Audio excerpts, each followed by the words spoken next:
Alors, bonsoir tout le monde. Ce soir, voilà ce que nous allons étudier, le chapitre 4 des lois des aliments interdits. On va voir plusieurs choses. On va voir d'abord quelle est l'interdiction de manger de la viande en soi, pourquoi ce serait interdit, à partir de quel moment une viande pourrait être cachère, et quelle est la différence entre une viande cachère et une viande qui n'est pas du tout cachère. Et sur ça, on va apprendre qu'il y a différents niveaux. Je vous fais un petit résumé, et puis après on va voir dans les détails. Premièrement, il y a une différence entre un animal qui est pur et un animal qui n'est pas pur. La différence est simple. Tout animal qui a des sabots fendus et qui rumine, c'est un animal pur. Il n'est pas cachère encore, il est pur. C'est-à-dire qu'il peut devenir cachère. Un animal qui n'a pas les sabots fendus ou qui ne rumine pas, c'est un animal qui n'est pas pur. Et on peut faire 10 000 shritas qu'on veut, 10 000 brachot qu'on veut, ça ne va rien changer. Ça, c'est le premier niveau. À partir du moment où une personne va déjà choisir un animal qui est pur, une vache par exemple, c'est déjà un bon début. Maintenant, pour pouvoir l'amener à être cachère, il faut lui enlever la vie d'une façon très spéciale, qui va faire que, premièrement, il va enlever la vie sans le faire souffrir, vérifier que ça a été fait convenablement, et c'est là que va venir le mot nevela. Nevela, qui veut dire cadavre, de façon générale. Et donc, lorsqu'on dit cet animal est nevela, ça veut dire qu'elle a été abattue d'une façon qui n'est pas rituelle, ou par vieillesse, ou par un animal sauvage, ou différemment. Mais en tout cas, pas avec la shrita, avec le couteau, comme vous l'avez déjà appris. Maintenant, imaginons qu'un animal a été tué convenablement. On lui a enlevé la vie avec le couteau, avec la bracha, on a fait attention que ça s'est bien passé, que sa vie est partie sans qu'il souffre. Est-ce qu'il est cachère? Pas encore, parce qu'il est encore plein de sang. Donc il va falloir enlever le sang. Mais avant même ça, il y a un autre problème. Être sûr que cet animal était en bonne santé. Parce que si l'animal n'était pas en bonne santé, eh bien nous n'avons pas le droit de le manger. C'est là qu'on va faire la vérification de beaucoup de choses. Et chaque endroit et chaque animal, les vérifications seront différentes. Je vous donne un petit exemple. En Israël, on vérifie beaucoup quand on fait les poulets, les pattes, le gésier, les poumons.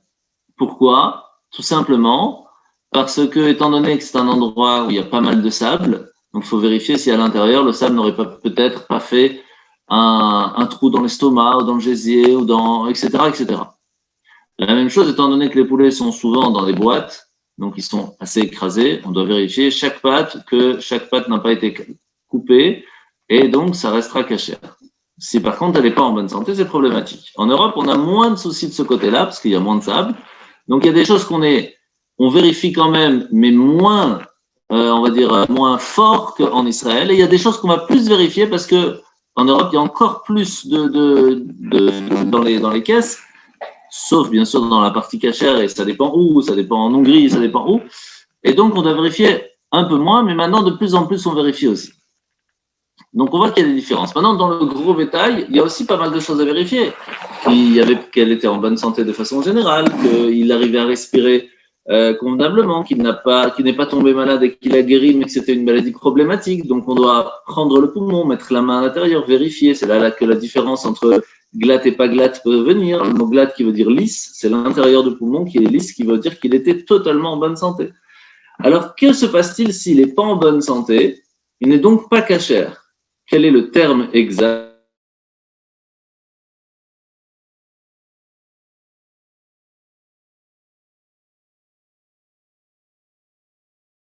Ça veut dire que la shrita n'a pas été faite convenablement. Taref, ça veut dire que la shrita a été faite convenablement, mais qu'il n'était pas en bonne santé. À partir du moment où l'animal est en bonne santé, attendez, j'ai plus de batterie. Donc à partir du moment où l'animal est en bonne santé, on a quand même encore le travail de lui enlever la viande, de lui enlever le sang. Et tant que ce n'est pas fait, c'est problématique. Et c'est... Vous entendez? Juste une question. Oui. Quelle est la certitude que nous avons que l'animal ne souffre pas quand on le tue en utilisant le rituel des shahita? Très bonne question. Alors, on va prendre le temps de répondre parce qu'on est en plein dedans. En fait, il faut savoir que la souffrance, c'est un sentiment de compréhension qu'il y a un problème qui se passe dans le corps. D'accord? Ce qui veut dire que c'est le cerveau qui envoie au corps en disant « il y a un problème quelque part, je souffre ». Si le cerveau ne fonctionne pas convenablement, à cause de quoi? Par exemple, que le sang ne va plus irriguer le cerveau, à ce moment-là, la souffrance n'existe plus parce que le cerveau ne peut pas envoyer l'info à tout le corps puisque le cerveau n'est plus irrigué par le sang. Donc, il ne reçoit plus les informations, il ne peut pas envoyer l'information. Donc, qu'est-ce qui se passe lorsqu'on prend un animal et qu'on va lui couper d'un coup la trachée artère et l'œsophage? Donc, c'est la partie dans le cou qui permet de respirer et de manger. Le cerveau ne sera plus irrigué par le sang et donc il n'y a plus de souffrance possible. C'est scientifique. Nous, on le sait dans la Torah depuis 3000 ans, mais c'est scientifiquement vérifié. Maintenant, il faut savoir que ça ne fonctionne que pour des animaux qui ont les sabots fendus et qui ruminent. Parce que on va dire je ne me rappelle plus du terme exact, mais le dé qui fait passer le sang, etc., va devoir passer par là-bas, par la trachée artère et l'œsophage. Par contre, un animal qui n'a pas les sabots fendus ou qui ne rumine pas, il y a une autre artère qui va passer jusqu'au cerveau et que même si on le tue de cette façon, le cerveau sera de toute façon irrigué par le sang et donc va de toute façon souffrir. Vous voyez comment c'est extraordinaire, comment est-ce que Hachem a fait qu'on va manger tous ces animaux-là. Merci. Avec plaisir. Et donc pour finir, à partir du moment où la shrita a été faite convenablement, qu'on a vérifié qu'il était en bonne santé, on va devoir enlever le sang. Après que le sang est enlevé, avec le salage, etc., c'est là que l'animal, la viande est appelée cachère et qu'on pourra le manger convenablement. Donc vous voyez, il y a quand même pas mal de choses à faire, c'est pour ça que ça coûte plus cher aussi. Pour être sûr que tout ce qu'on vient de dire va être fait convenablement. Alors maintenant… Est-ce qu'il faut enlever excusez-moi, est-ce qu'il faut enlever le sang seulement avec le salage ou on peut simplement mettre la viande fondue pour que le sang coule? Alors, le fait de la pendre, ça ne suffira pas. Il y aura toujours à l'intérieur qui va rester. Donc, il y a deux possibilités pour enlever le sang. Ou avec du sel, parce que ça va l'aspirer, quelle que soit la taille. Et encore, il y a des tailles qui sont trop grosses et le sel ne suffira pas. Ou alors, on le met directement, après qu'on a fait la shrita, dans les 3 jours maximum, on le met directement sur le feu. On fait un barbecue direct. Dans ces cas-là, le feu va brûler tout le sang qui est à l'intérieur, va le faire évaporer, et donc on pourra manger cette viande. Mais il faut être sûr qu'on a fait le barbecue convenablement, parce que si on fait juste à point, c'est pas suffisant. Il faut vraiment le brûler bien. Et c'est pour ça que, de façon générale, on fait toujours le salage, même avant le barbecue. Mais en soi, on pourrait le faire si on sait le faire convenablement. Merci. Alors maintenant, le Rambam d'aujourd'hui va nous expliquer, maintenant qu'on a cette idée, vous avez compris plus ou moins comment ça fonctionne. Oui, Rabbi, juste une dernière question. Est-ce que la viande qu'on achète chez le boucher, on peut être sûr qu'elle est cachère? Bon, voilà. Ou alors il y a encore une étape qu'on doit faire nous-mêmes à la maison. Alors, de façon générale, quand vous achetez chez le boucher cachère, c'est toujours cachère, tout a été fait avant. Aujourd'hui, je parle. Il n'y a plus de sang, il n'y a plus rien. Salage, tout a été fait. Ah, d'accord. De façon générale, on interdit les boucheries de vendre de la viande qui n'a pas été salée. Par contre, ça peut arriver que des boucheries le font eux-mêmes sur place, parce que ça coûte moins cher d'acheter et de le faire soi-même. Par contre, ça peut arriver chez les traiteurs. Les traiteurs achètent directement de la shrita et eux vont le saler. Donc, si vous achetez directement d'un traiteur une viande comme ça, pas prête à la consommation, là, il faut faire attention et poser la question.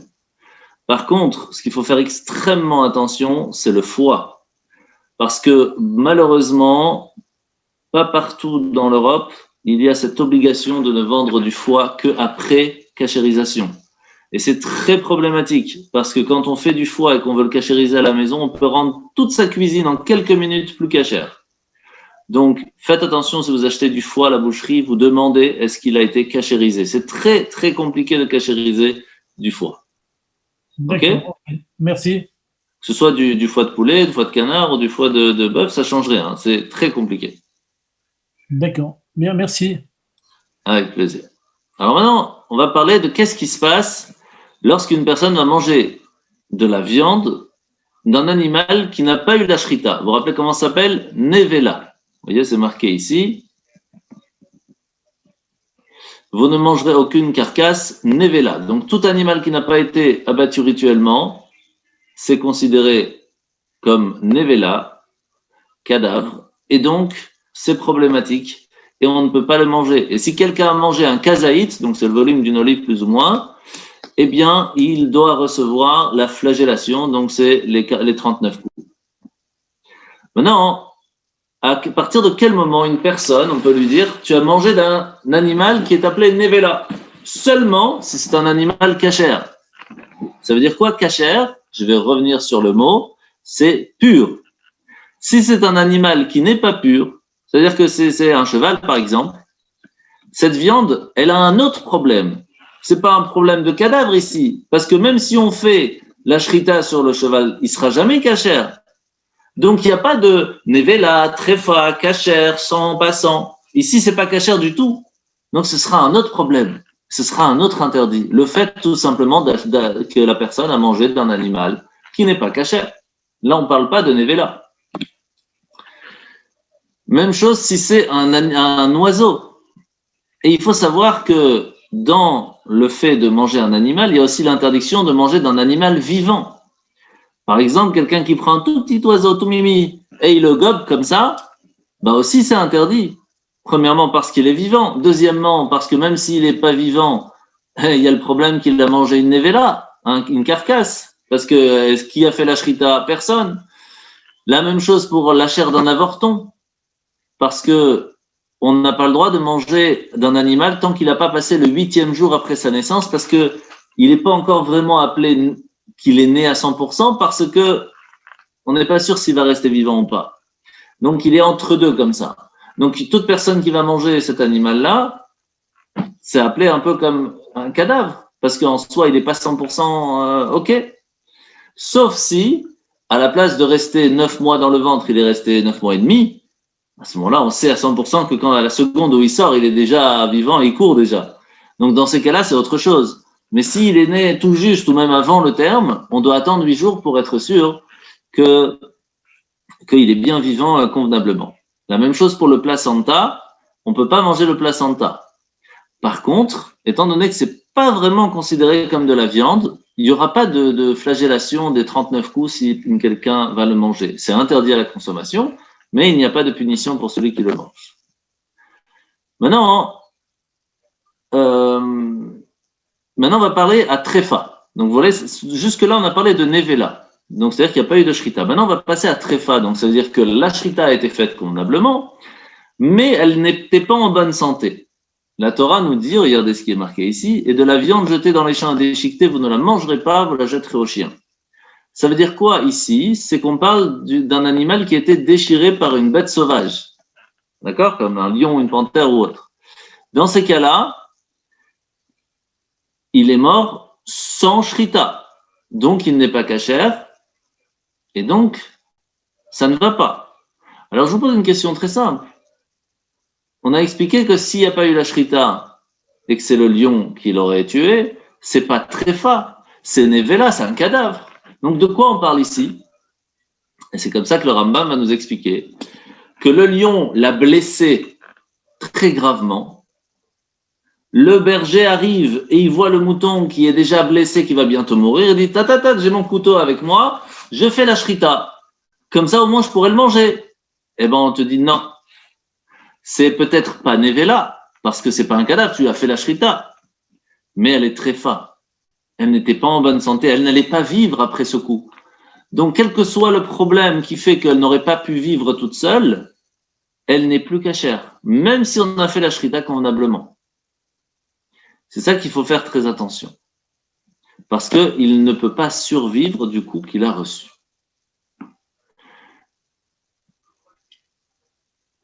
Alors, maintenant, quelle va être la différence si il a été déchiqueté par une bête sauvage, ou qu'il est tombé d'un toit, ou qu'une partie des membres ont été écrasés, ou qu'une flèche l'a touché, ou qu'il a été atteint d'une maladie, etc., etc.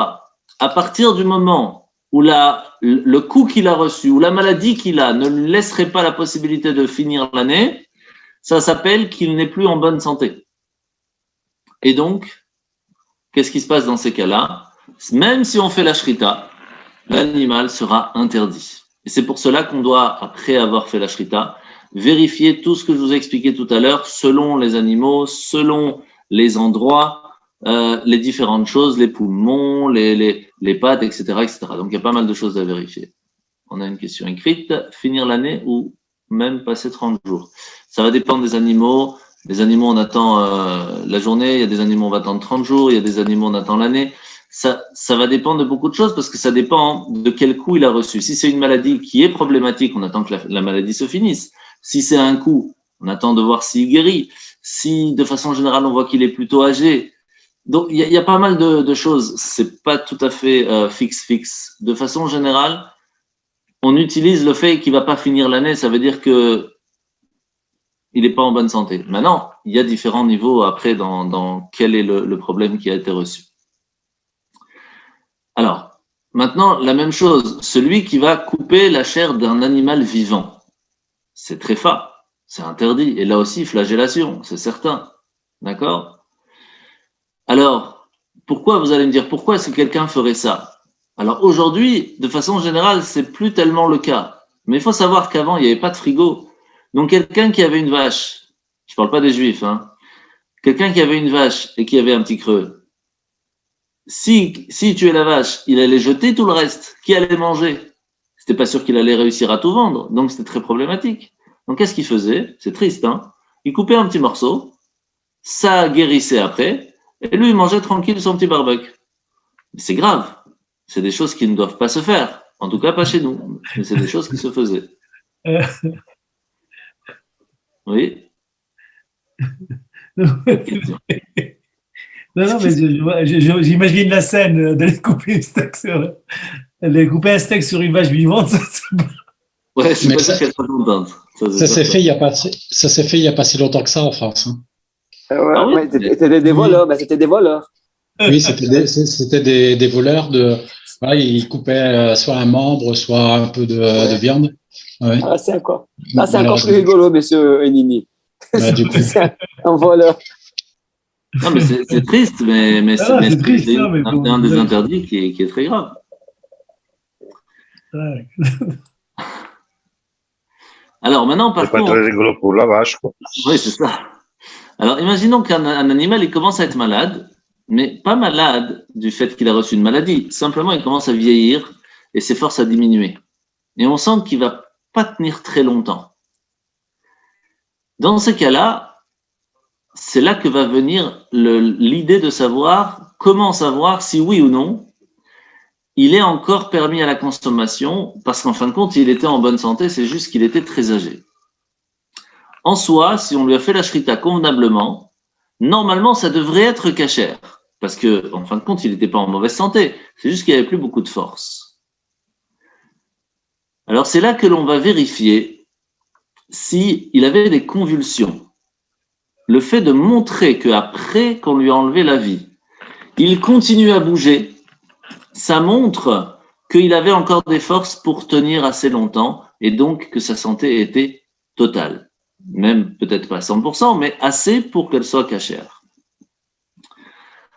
Alors comment on fait pour savoir? Déjà, de façon générale, avant même de lui faire la shrita, on va vérifier qu'il tient debout, qu'il mange convenablement. Mais des fois, il y a des animaux, on se rend compte que même ça, ils n'y arrivent pas. Mais on ne veut pas perdre l'animal. Alors on fait la shrita très vite. C'est là qu'on va vérifier la convulsion. Comment ça marche?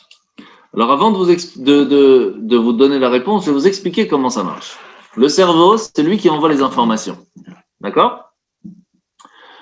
Plus le membre est proche du cerveau, plus il reçoit les informations mieux, avec plus de détails, plus de force, et donc il a plus de facilité à le faire. Ce qui veut dire que une main, par exemple, là on parle de la patte de l'animal, mais de la main de l'animal, étendre la patte de devant, juste l'étendre ou la ramener, c'est pas très compliqué parce que le cerveau est plus proche. Donc, pour montrer que la convulsion est assez forte pour montrer que l'animal était en bonne santé, si on voit que la patte de devant bouge seulement aller sans retour ou retour sans aller, c'est pas suffisant. Il faudra qu'il fasse et aller et retour. À ce moment-là, oui, on peut dire que la convulsion est assez grande.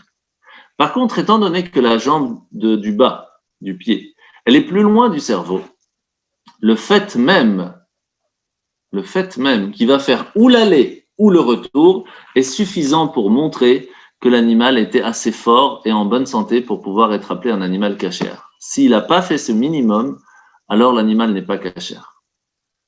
Par contre, pour un volatile, c'est plus différent. Il suffit qu'il clignote de l'œil, qu'il agite la queue, ou des petites choses, c'est pas compliqué, et ça s'appelle déjà convulsion. Parce que c'est déjà beaucoup plus rare d'arriver à un moment où la poule elle a plus de force pour manger, pour marcher, il faut en arriver pour jusque-là. C'est déjà plus compliqué. Le problème, il est lorsque le shochet va faire la shrita de l'animal pendant la nuit.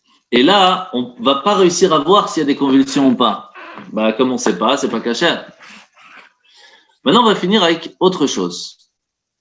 Comment on peut savoir si ce qu'on a mangé, c'était assez gros pour être chayav, donc qu'on va recevoir les 39 coups. On a dit que c'était la taille d'une olive. Ce qui veut dire que s'il y a la moitié d'une olive, c'est pas cachère, on a fait un interdit, mais on ne reçoit pas de punition pour ça. Maintenant, imaginez qu'il y a un peu de graisse animale, pas cachère, un peu de sang, un peu d'un animal qui n'était pas cachère du tout, et il y a un petit mélange, et un autre d'un poisson pas cachère, par exemple. Alors, il faut savoir que tout ne se mélange pas. Alors, on a une question, comment on rend un cachère un poisson? C'est très simple, à partir du moment où c'est un poisson avec écailles et nageoires, et qu'il n'est plus vivant, donc vous l'avez enlevé de l'eau, il est cachère. Vous pouvez manger la peau, vous pouvez manger les yeux, vous pouvez manger les os, vous pouvez manger le sang, il n'y a aucun problème. Le poisson n'a pas besoin de shrita, rien du tout. Donc, ce qu'on apprend ici, par contre, c'est le fait que l'un ne va pas se mélanger avec l'autre pour rendre pas cachère. D'accord? Ça veut dire que, imaginez quelqu'un, il prend un choulant de plein de choses pas cachères. Il prend la moitié d'une olive de sang. Il prend la moitié d'un morceau de viande de cheval, par exemple. La moitié d'un morceau de viande d'un taureau qui n'a pas été fait la shrita. Il ne va pas avoir la flagellation parce qu'il a fait 3 interdits différents. Et chaque fois, il a eu moins que une olive. Donc, on ne va pas dire qu'en fait, tout ensemble, c'est pas cachère. Par contre, si c'est du bœuf et du mouton et que les deux sont névélas, là, ça reste de la viande et les deux sont pas cachères. Donc oui, c'est le même problème, c'est 2 névélas, 2 cadavres sans shrita, donc les deux se mettent ensemble et là, il reçoit. Même chose pour tréfa, parce que ça reste la même chose. Mais quand on mélange 2 interdits qui sont totalement différents, par exemple du sang avec un animal qui n'a pas fait la shrita, ou un animal qui n'a pas fait la shrita avec un animal qui n'est même pas pur, c'est 2 interdits différents comme on en a parlé au tout début. Donc dans ces cas-là, on ne mélange pas les deux et il n'y aura pas la flagellation s'il a mangé à chaque fois que la moitié d'une olive. D'accord? Par contre, il y a des choses dans l'animal qui ne sont pas aptes à être consommées. La peau, les os, les nerfs, etc. Les cornes, les sabots, le placenta, les ongles, chacun ses galères. Hein. On ne va pas dire, oui, il a mangé en fin de compte beaucoup plus qu'une olive, mais ce n'est pas des choses mangeables. Donc, on ne peut pas le rendre obligé de recevoir la flagellation parce qu'il a mangé des choses qui sont en soi pas mangeables. Même les animaux ne vont pas manger ça. Donc, c'est pas considéré comme de la viande, mais comme des immondices. Maintenant, il faut savoir qu'il y a des choses qui sont sur l'animal qui sont considérées comme de la viande. Par exemple, la peau en face du visage d'un âne qui l'enveloppe à sa naissance, en soi, ce serait permis à la consommation. Pourquoi? Parce que c'est comme des excréments, c'est comme des urines. Ce n'est pas des choses qui sont mangeables. Donc, Si quelqu'un il veut s'amuser à manger, en soi, et avec un peu de maillot, peut-être ça passe, je sais pas, j'ai pas essayé. Par contre, il y a des choses qui sont totalement interdites. La peau de l'homme, la peau des animaux, comme vous voyez ici, c'est marqué, qui sont vraiment pas cachés, que tout le monde le sait. La peau de la bosse d'un chameau qui n'a pas porté de charge, donc elle n'est pas dure, elle est encore toute molle. Ou le crocodile, le hérisson, la limace, les escargots, tout ça, c'est la chair qui est interdite à la consommation parce que ce sont des choses qui se mangent. Et donc, c'est interdit. Et donc, ça s'appelle de la viande. Et donc, une personne qui va manger de cette partie-là plus d'une olive, il doit recevoir la flagellation. Maintenant, c'est marqué comme ça. Un taureau lapidé pour avoir tué un être humain. Il faut savoir que une personne, si quelqu'un a un taureau et que ce taureau va tuer un être humain, le taureau est lapidé. D'accord? C'est-à-dire qu'il est interdit à la consommation, interdit d'en profiter et on doit le tuer. Et c'est marqué, ça c'est intéressant, sa chair ne sera pas mangée. Une seconde, si on l'a lapidé, comment on peut le manger? Il n'y a pas eu de shrita de toute façon. Alors qu'est-ce qui s'est passé en fait? Le propriétaire il dit, quoi? Il va être lapidé? Non, attends, je fais la shrita. Hop, il fait la shrita en 2 secondes. Et bien on lui dit, même que tu as fait la shrita, le fait même que le Beth Din, le tribunal rabbinique a dit, il n'est plus cachère, il doit être lapidé, on ne peut plus manger. C'est fini. Même si on a fait la shrita, même si on a enlevé le sang, tout ce que vous voulez, il n'est plus cachère. Fini. Par contre, si après on entend que le Beth Din a changé d'avis, parce que les témoins ont dit « Ah non, mais ce n'était pas ce taureau, c'était l'autre ». Alors, ce taureau qui vient d'être tué convenablement avec la shrita, on peut en tirer profit, on peut le manger, il n'y a plus de problème, parce que son jugement qui a été fait sur lui a été enlevé. Voilà pour aujourd'hui. Si vous avez des questions, n'hésitez pas.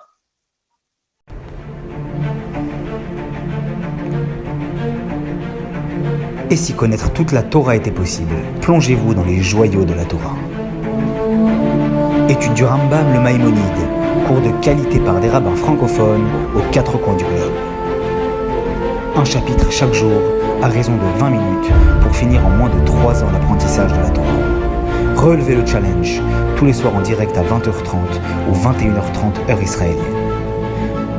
Nos cours sont accessibles à tout moment, YouTube, Facebook et sur notre site torah24.com.